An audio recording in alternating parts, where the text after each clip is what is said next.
I should be maybe not there. Okay, you blocked the large camp. Yeah, I Agreed. didn't want Agreed. X to farm it. Yep, agreed. That's a way to play the game.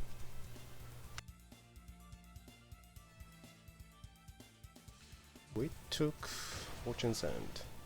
To was it your what was your logic to like dispel the battle hunger, right? Yeah, I wanted Right. to try to not take a ton of damage on it, but still Okay. eat the spell for Slark. Nice. Mechanical seems like really good. The way you're right clicking, the way you're moving. This seems legit.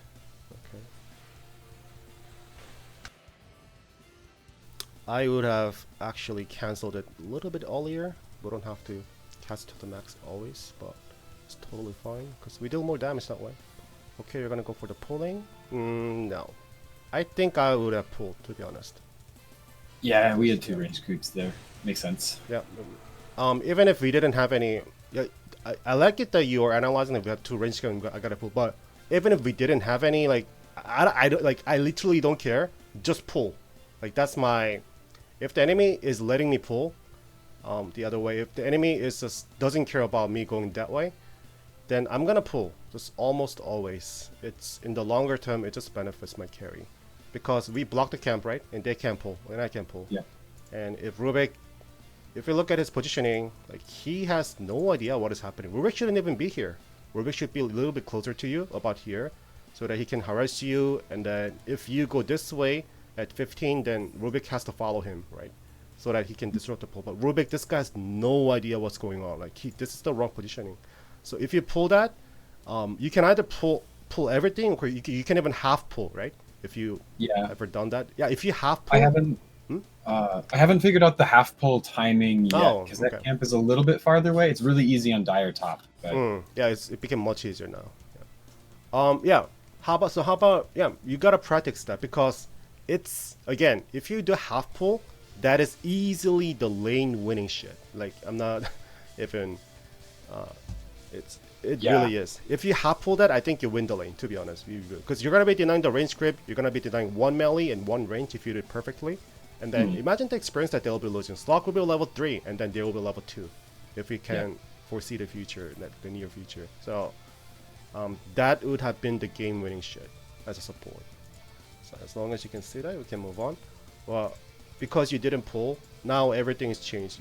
We just gotta just play the way that the game is played. You just gotta be sitting here, just deny if you can. And if they, yeah, we're gonna harass, we're gonna dispel, everything's good. So let me skip here a little bit because there's nothing to say.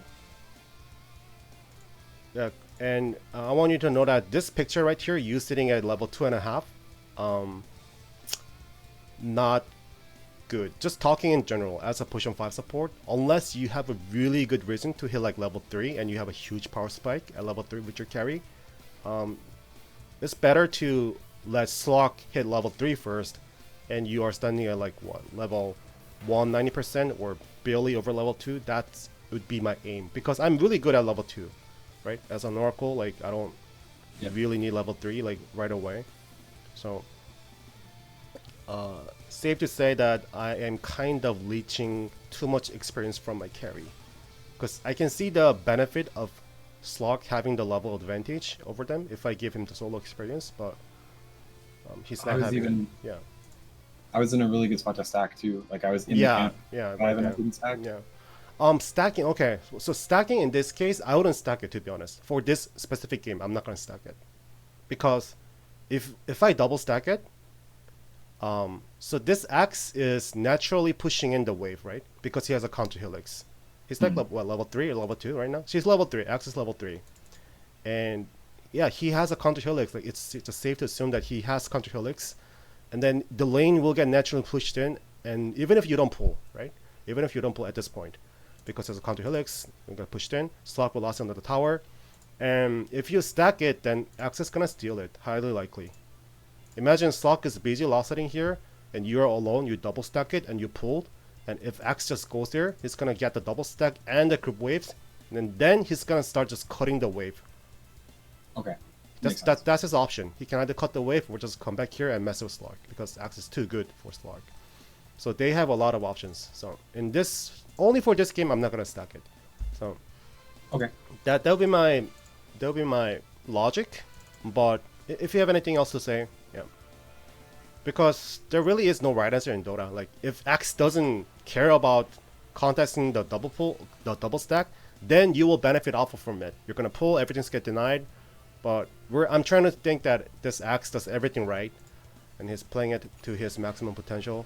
Then that's gonna hurt us. Axe is gonna be level 5 and Slock is gonna be level 4. That's like lane losing situation. So that's what I'm seeing.